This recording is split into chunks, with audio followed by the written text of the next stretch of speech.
तक के मुअज़्ज़ज़ नाज़रीन अस्सलामु अलैकुम। अब किस्त 236 मुलाहिज़ा फरमाएं। मैं नीलगिरी के हसीन और दिल नशी तसव्वुर में खोया हुआ था कि ऑफिसर की आवाज़ ने मुझे चौंका दिया। वो एक दीवार की जानिब इशारा करके पूछ रहा था, क्या वो बैग तुम्हारा ही है? मैंने ऑफिसर के इशारे का ताक़ुब किया। उसने बिल्कुल दुरुस्त बैग की निशानदही की थी। कमरे की दीवार के साथ रखा हुआ वो सफरी बैग हमारा ही था, जिसमें रोज़मर्रा की चीज़ों के अलावा हमारे कपड़े थे। बैग में काबिल एतराज़ कोई चीज़ भी ना थी।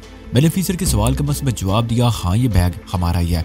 10 मिनट तक वो बड़े माहिराना अंदाज में हमारे बैग की तलाशी लेता रहा। फिर हमारी जानिब बढ़ते हुए बोला, अब तुम दोनों बारी बारी जामा तलाशी दो।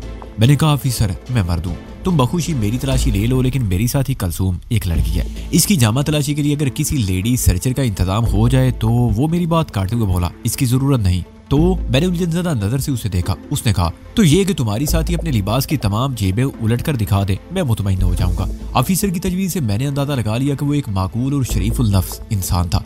मेरे इशारे पर धनु ने पहले अपनी टी शर्ट की नन्ही सी इकलौती जेब में हाथ डालकर उसे उलट दिया, यानी जेब के कपड़े को बाहर निकाल कर उल्टा दिया। वो जेब बिल्कुल खाली थी। ऑफिसर ने मुतमईन अंदाज में गर्दन हिला दी। धनु ने जो जीन्स पहन रखी थी उसकी जेबों में भी कोई चीज खास ना थी। ताम ऑफिसर की तसल्ली के लिए उन्हें उल्टा कर दिखाना जरूरी था। जब धनु ने यह कोशिश की तो टखने की तकलीफ ने उसे बाकायदा कराने पर मजबूर कर दिया। इसके पाँव में क्या हुआ है? ऑफिसर ने पूछा। मैंने साफ गोई का मुजाहरा करते हुए उसे धनु के टखने पर लगने वाली चोट के बारे में सब कुछ बता दिया। फिर कहा, आप लोगों की आमद से कोई आधा घंटा पहले इस गाँव का हकीम कलसूम के टखने की मोच निकाल कर गया है। उसने बताया कि चंद रोज तक इसे दर्द बर्दाश्त करना होगा।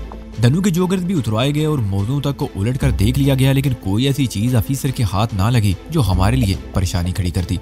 धनु की तलाशी के बाद ऑफिसर मुतमईन होकर मेरी जानिब बढ़ा। मेरे लिबास में भी ऐसी कोई शय ना थी जिसे काबिल एतराज कहा जाता। अलबत्ता धर्मचंद का दिया हुआ रुका ऑफिसर को किसी शक में डाल सकता था, मगर इस रुके के हवाले से उठने वाले तमाम सवालात के लिए ज़हनी तौर पर मैं पूरी तरह तैयार था, इसलिए फिक्रमंदी की कोई बात ना थी। हम ठाकुर बारूद की हदायत और मशवरे के मुताबिक अपने साथ ऐसी कोई भी शय लेकर नहीं आए थे जो किसी नाजुक मौके पर हमारी जान का वबाल बन जाती। पहले मेरे जोगर्स चेक किया गया और अब ऑफिसर जामा तलाशी लेते हुए मेरे बदन को भी टटोल रहा था। जब उसके फौलादी हाथ मेरी गर्दन पर पहुंचे तो एक मर्तबा फिर मुझे नीलगिरी की माला का ख्याल आ गया। माला का ज़िया मैं किसी तौर भी भूल नहीं सकता था। अब मुझे यकीन हो चला था कि वो माला रेगिस्तान के किसी मुकाम पर मेरी गर्दन से जुदा हो गई थी। खास तौर पर उस वक्त जब फायरिंग की आवाज सुनकर हम अंधाधुंध भाग खड़े हुए थे।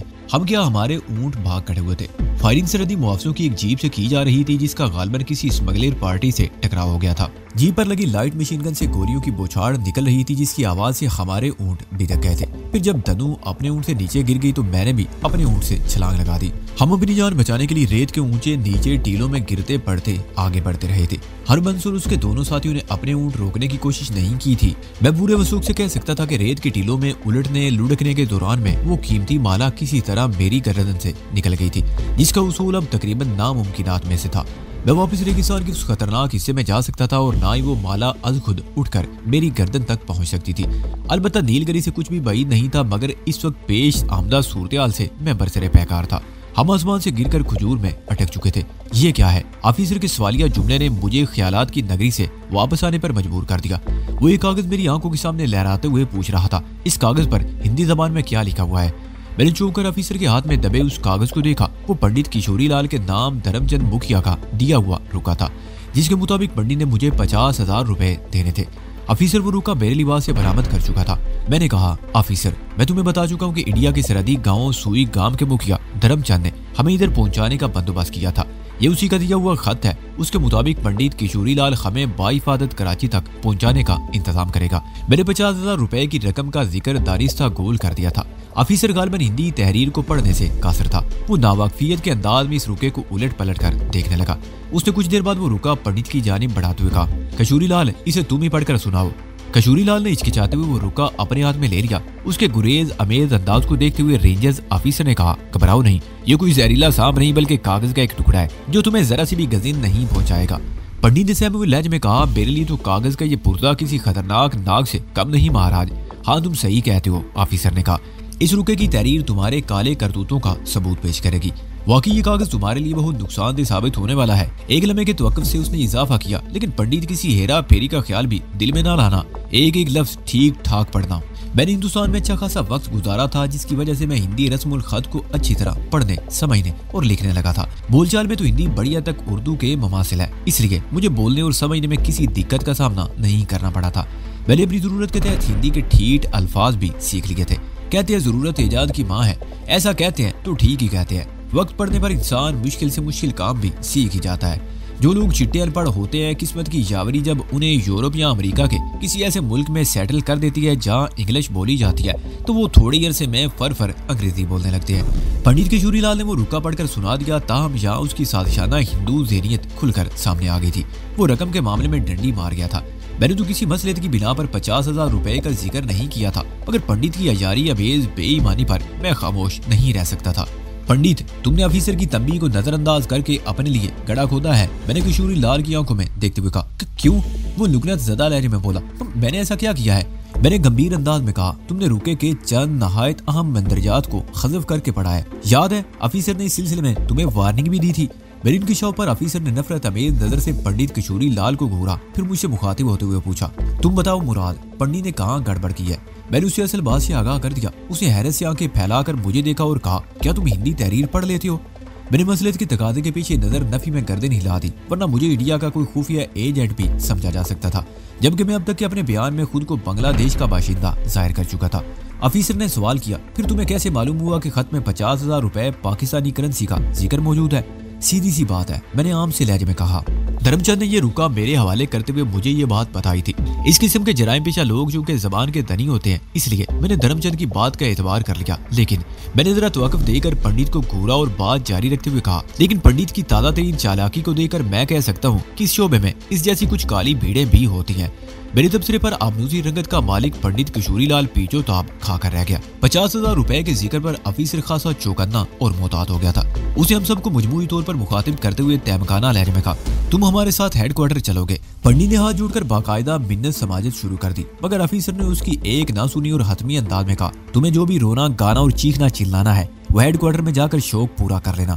मैंने मुतदिल लहजे में ऑफिसर से पूछा, तुम हमें क्यों अपने साथ ले जाना चाहते हो? मैं तुम दोनों को अपने आला ऑफिसर के सामने पेश करूंगा, उसने कहा। मगर मैंने तो तुम्हारे तमाम सवालों के जवाब दे दिए हैं, मैंने कदरे बरम लहजे में कहा। अब तुम्हें मजीद जो कुछ भी कहना हो आला ऑफिसर के रूबरू कहना, वो दो टोक अंदाज में हाथ लहराते हुए बोला। मगर तुम, मैंने कुछ कहना चाहा। नो आर्गोमेंट्स, उसने सख्ती से मेरी बात काट दी। मैं झुंझुलाकर खामोश हो गया। पंडित की अयारी से मैं ख्वा मुखा जज्बाती हो गया था। मुझे जिस बात का डर था वो आखिर होकर ही रही थी। ऑफिसर इतनी बड़ी रकम के जिक्र पर मोहतात हो गया था। बहरहाल मुझसे गलती हो चुकी थी, जिसकी किसी मौके पर खूबसूरती से तलाफी की जरूरत थी। फिलहाल ऑफिसर से बहस करना मुनासिब नहीं था। उसी वक्त खाना तलाशी लेने वाले वापस आ गए। वो खाली हाथ और मायूस चेहरों के साथ पंडित के घर के अंदरूनी हिस्से से बरामद हुए थे, जिसका वादे मतलब यही था कि उनके हाथ कोई काबिले एतराज शय नहीं लगी थी। पंडित किशोरी लाल वाकई एक कय्यार और चालबाज शख्स था। उसने स्मगलिंग के माल को घर से दूर रखा था। सुबह सवेरे जब हम अपने रहनुमा हरबंस के साथ उस बस्ती में पहुंचे तो हरबंस के पीर बख्श नामी एक शख्स को ऊंटों से माल उतरवाने का हुक्म दिया गया था। स्मगलिंग का वो माल यकीनन किसी दूसरे महफूज मुकाम पर रखा गया था। सर, हमने इस मकान का कोना कोना और चप्पा चप्पा देख लिया है, उस कांस्टेबल ने बताया, जो ऑफिसर के साथ ही हमारे सरों पर नादल हुआ था। मैं उस सरहदी मुहाफिज का जिक्र कांस्टेबल के तौर पर कर रहा हूँ। मुझे नहीं मालूम कि नीम अस्करी फोर्स यानी रेंजर्स में वो किस ओहदे पर फायज था। अलबत्ता पुलिस में इस हैसियत के शख्स को कांस्टेबल और आर्मी में सिपाही यानी सोल्जर कहा जाता है। ऑफिसर ने सख्त लहजे में दरियाफ्त किया तो फिर? कांस्टेबल ने कहा, सर हमें कोई भी काबिल गिरफ्त चीज नहीं मिली। इस मौके पर पंडित किशोरी लाल चिल्लाया, महाराज देख लिया आपने, मैंने तो आपको बताया था कि मैं एक सीधा साधा आदमी हूँ, स्मगलिंग के धंधे में मेरा कोई हाथ नहीं। फिर वो मेरी जानिब इशारा करते हुए बोला, इस बंदे के सिलसिले में मुझसे जो गलती हुई है वो आप माफ कर दें, मैं आइंदा ये काम नहीं करूंगा। ऑफिसर ने पंडित की सुनी अनसुनी करते हुए अपने मातेहतों को हुक्म दिया, इन तीनों को ले जाकर जीप में बिठाओ। खरियाब हुक्मे हाकम मरगे मफाजात। हमें गन्नों के निशाने पर रखते हुए जीप में सवार कराया गया, जो गली के सिरे पर खड़ी थी। जीप की ड्राइविंग सीट पर रेंजर का एक जवान बिल्कुल अलर्ट बैठा था। ऑफिसर ने पैसेंजर सीट पर बैठते हुए ड्राइवर को इशारा किया। अगली लम्हे जीप अपनी मंजिल की जानिब रवाना हो चुकी थी। मेरी मालूमात के मुताबिक हमारी मंजिल रेंजर का हेडक्वार्टर थी। धनु खासी सहमी हुई थी, अब तक उसने मुंह से एक लफ्ज नहीं निकाला था, खास तौर से जब से मैंने उसे गूंगा जाहिर किया था। लगता था वो वाकई गूंगी हो गई हो। हमें जीप में अगले सिरे पर बिठाया गया, यानी ड्राइविंग कैबिन के एन पीछे। तीनों मुसल्ला रेंजर के जवान हमारे पीछे बैठे हुए थे। ये आमने सामने की दो सीटें थी। एक सीट पर धनु, मैं और एक कांस्टेबल बैठा हुआ था, जबकि सामने वाली निशस्त पर पंडित किशोरी लाल के बाद दो कांस्टेबल मौजूद थे।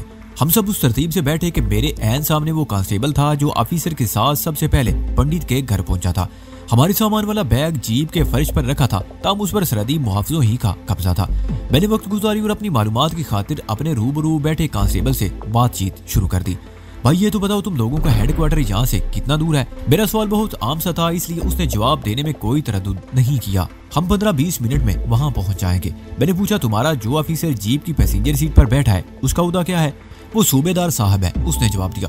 और तुम लोगों का आला अफसर कौन है? कप्तान साले रहीम साहब।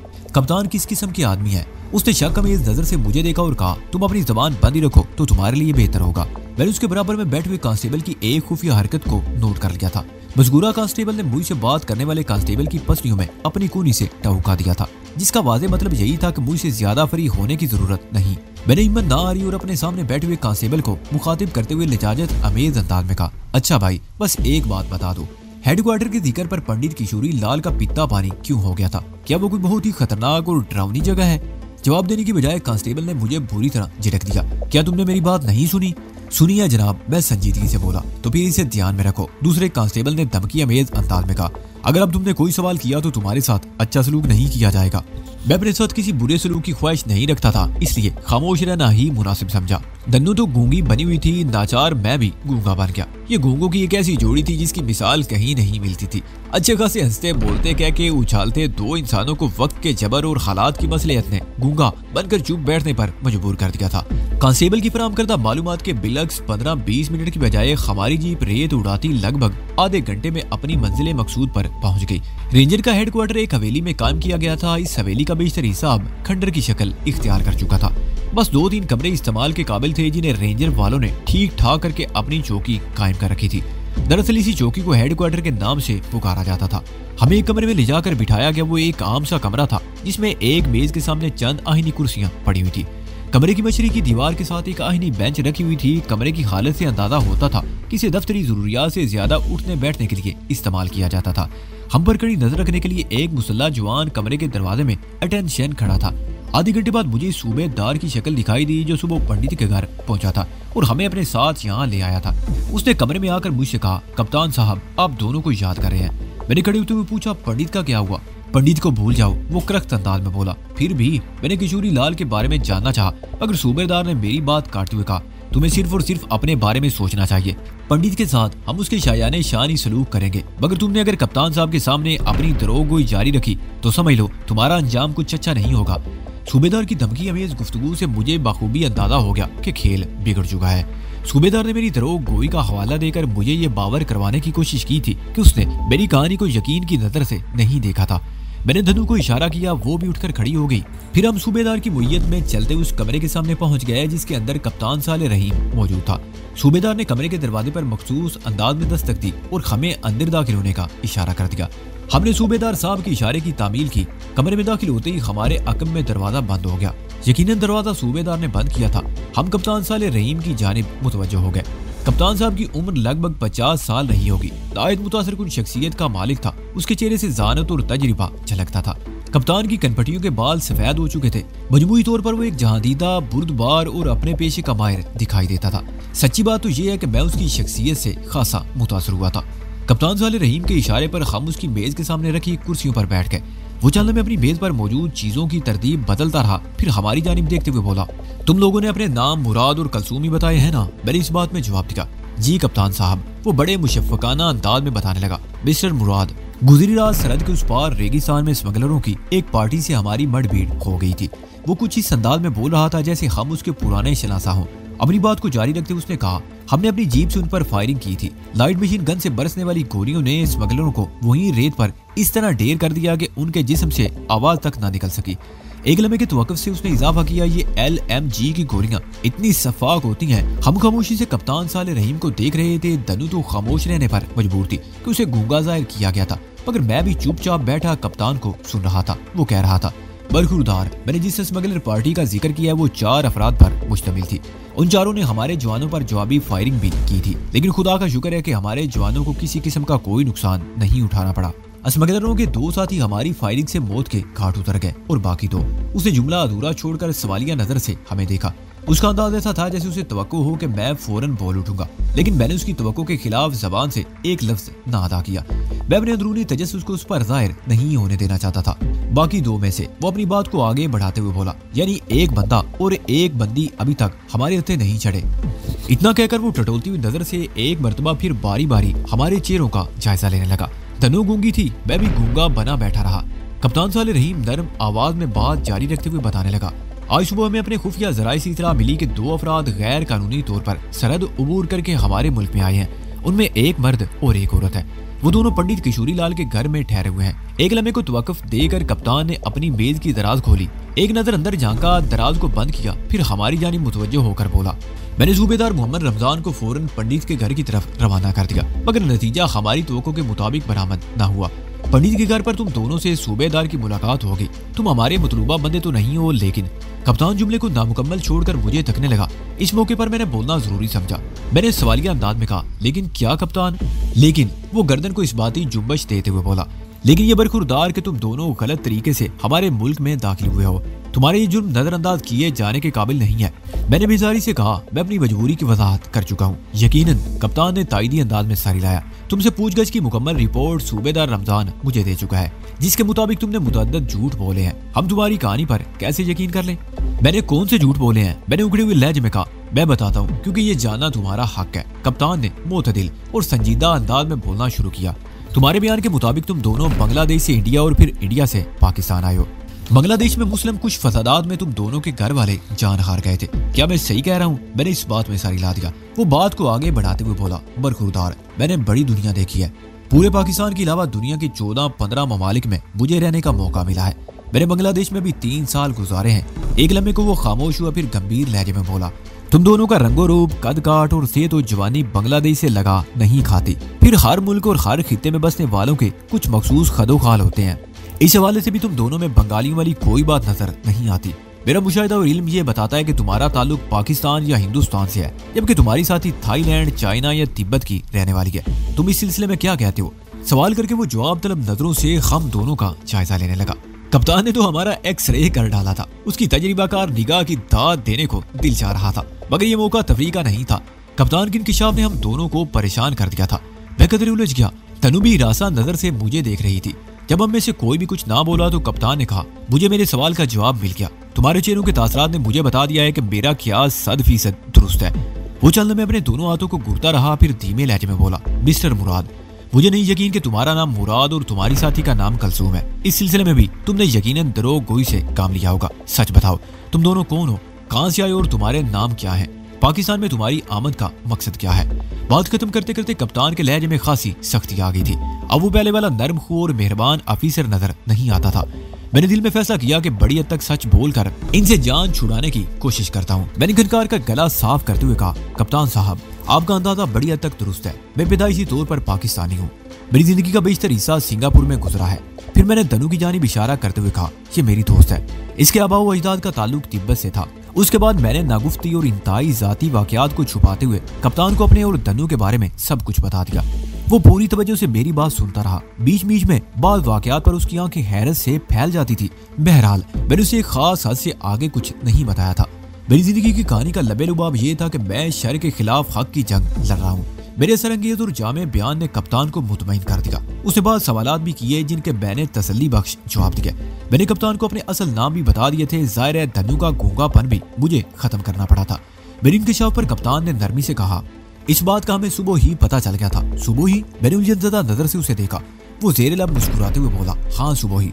हमारे मुखबर ने हमें बताया कि जख्मी लड़की ने अपने टखने की मोच निकलवाने से पहले तुमसे और मोच निकलवाने के बाद हकीम जी से क्या बातें की थी। मुझे हैरत का एक झटका लगा। कप्तान ने बात ऐसी की थी। मैंने इज़्तिरारी लहजे में पूछा, क्या वही हकीम आपके लिए मुखबरी करता है? जब पंडित के घर में हकीम दनु का टखना देखने आया था तो उस वक्त बैठक नुमा कमरे में मेरे, दनु और किशोरी लाल के सिवा कोई चौथा फर्द मौजूद नहीं था। हम तीनों में से कोई इन्फॉर्मर हो नहीं सकता।